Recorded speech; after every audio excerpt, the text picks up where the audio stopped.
昨天牛太多了，这里10几头牛从这里过，我靠，他把我天幕搞烂了，但是昨天晚上风大，我把它放下来。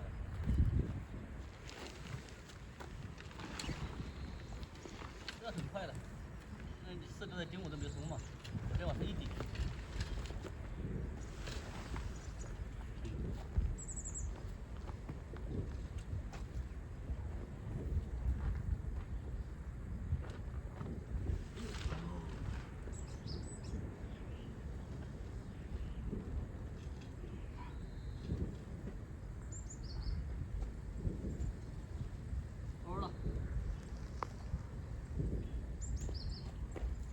是不是好快？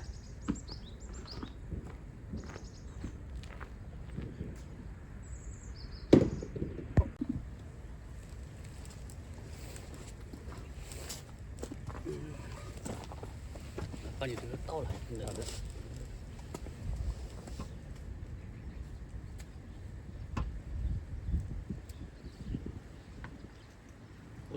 我从16年开始在广东是做装修的。16年是做装修，那么做户外到现在也快8年多。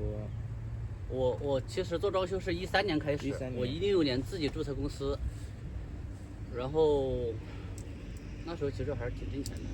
对，那个时候房地产正。我16年的时候，16年的6月8号注册的装修公司叫池悦装饰，还可以专门做那种红木家具的展厅的那种。它装修的周期短，然后就是利润还是算可以。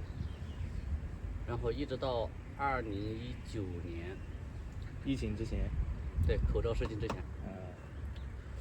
其实口罩事情之后，我都还经常还是有点零零散散在做。就在在口罩事情的时候，我就觉得那些老板他生意不好了嘛，好难回款的。就是基本上你挣的钱，利润压在里面不说，还有就是你的成本都收不回来。就是你跟他装修完之后给的你的进度款，不够足以你去支付那些什么材料费啊、人工费啊，然后这个压力就大了。然后那时候我有5个人的设计团队，一个效果图的，一个出创意的，然后还有3个画施工图的，然后加上我自己。口罩实行的时候，那时候我就坚持了半年，但是我每个月工资都照发，还是一样的。我几十万就搞得我60多万现金，就是账号里面60多万，看到最后就是7、8万块钱了。然后就决定不再继续了。然后我就把他们解散了，我就跟他们讲，我说兄弟们，我说我也尽力了，搞不了了。然后走了之后，我整个人就看不到希望。我1个星期在床上躺着，就是吃啊，就是喝水啊，吃饭都是我老婆给我送到床上去吃，除了上厕所我不下头，1个星期，就是看不到希望啊，整个就好像颓废了，整个人好像废了，就躺平了。妈的，这辈子真的完了，我操的！因为你不是说我们那种不算很多钱一下子有多大，但是我们来说，我那几年时间，我家里买了房，我建了房。然后也还有点存款，然后突然间存款啪一下没了，然后一直看不到希望那种，就是整个心理落差挺大的。但对于有钱人来说是无所谓啊。我们上面我家在浮萍山那种海拔600多米，就是经常我小时候我跟他们说的，小时候上学我要走3公里的下坡，放学我也走3公里的上坡，海拔640我那里，所以体能也比较好。对普通人来说。就是还没有从事过户外的，没有经历过户外的爬山600米，确实也是很困难的。我小时候就这样经常走因为都是野路，对吧？我小时候很多绝望坡，没有水泥路，全部都是一直上，就是这样绕上去。然后户外是什么时候？就是我那段时间不是，就是整个人都已经看不到希望了，就觉得人生好像就是那种怎么说呢，我没读什么书啊，不好形容，就还看不到希望了，反正他妈等死吧。就这样子，这辈子好像就这样完了，这落差挺大，然后那种就是那种心里面就很失落，就觉得搞不好了。然后就是我一个战友，他老婆也在那，他们就在那边嘛，就跟我说，王总要不要去爬个山呢？我说去哪儿爬山呢？就中山区不有个狮头山嘛，就是那种很常规的路线。我说去呗，然后那天就跟他去爬山，那天带了20-30号人吧，然后我就在前面一个劲的走，也没有说刻意的去冲一下怎么，他一直前面走着走着好多人就跟不上哦，就我觉得我体能还可以，然后慢慢的，我们一起爬到山之后，就很多人就夸嘛，各种夸嘛，哎呀你那么厉害呀，还说你是小白没爬过山是不是？还说你是小白。然后怎么就一顿夸嘛？你要是人是经不住夸的，知道吗？人一夸你的自信心呐，那各方面的虚荣心呢都得到满足了，知道吧？你觉得哎呀他妈的，我就觉得我还有用啊，是不是？我虽然这装修这方面现在不景气，然后不好挣钱呢，但是户外这一块可能是从小就有从骨子里面刻那种基因在里面啊，就是那种也有那种情怀在里面。我们小时候经常在山上跟爸爸一起在山上砍柴呀、背树啊，搞那些东西，我觉得体能还可以。然后慢慢的就一群人在上面唱歌，唱那个那个叫什么？还有没有什么可以？许巍的蓝莲花。蓝莲花啊，那唱我就觉得那种氛围挺好，知道吧？然后就从那下来之后，然后就继续约，就那一群人里面继续约，然后又因为他们就看我体能比较好嘛，又让我建个群，现场建个群，然后建个群之后我是群主。然后就继续，第2天约，第3天约，第4天约，慢慢就爬整个户外的山开始爬，然后我就就带着走这个山那个山，就慢慢的走，就很多人都会就是队伍就越来越大，知道吧？我就一个星期我就300多号人了那个群，并且练习的很强，就是因为我习惯性的就是出发之前我要交代各种事情，你知道吧？因为我以前在当过几年兵嘛，所以在部队里面待过嘛，然后各种户外的一些知识，然后就跟他们讲啊，你要怎么去拉人。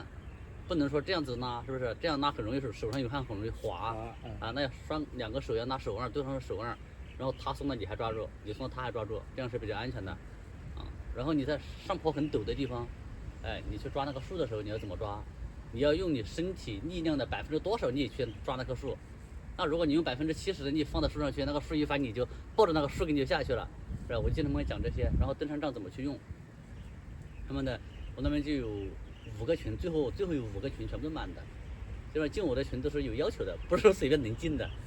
就是你2个星期你没有爬山，我就把你踢了，要经常这样子去经常去互动，比较高频的。但是如果是你在广东的话，它是有那个季节性还好，但是在这种海拔越高的地方，可能就比较寒冷的时候，错，我们广东那边很多来那个八面山啊，那个叫什么韭菜岭看冰挂，我跟你说。这个爬山，你只要有这个爱好，没有什么季节性不季节性，真的疯狂，真的很疯狂的，有的人很疯狂的。像我们经常天冷的时候，故意的，来这边我们湖南这个郴州八面山，看冰挂，还有韭菜岭，知道吧？我去年正月初4，我还去爬我们湖南乌鸡浮萍山，路上全部是这么厚的冰呢，很舒服，就是。每一个季节的山，它有每个季节的那种特色，很舒服。基本上你的大本营就是在湖广这2个地方。现在我就是慢慢的，我会把重心放到这边来，放到长沙。OK。就是山救了我，可以这样说，我一直跟他说。是山救了你。是山救了我。当你在山上，我那时候就是你一上山，你不去爬山的时候，在家里面的时候，就有很多各种各样的催促电话，就是。王总，你那个材料款给一下，是不是？什么时候什么我们都懒了，怎么，脑袋就胀了，就是这个说，哎，王总，那个工人工资啊，还是什么，我们贴基本赚的钱怎么，就是各种电话这种，因为到了那个情况之下，就很多人他就会想，这个疫情现在就是口罩搞成这样子，然后就怕起不来嘛，到最后全部把它结完了之后就装修我就没碰过了。从此以后就全身心投入户外行业。对，它可以就是你整个心情不好那些，你跑到大山里面去，你看到某一个景色，或者说看到某一棵树，你都会很舒服，因为你每个人在意识里面他都有一个喜欢的东西嘛。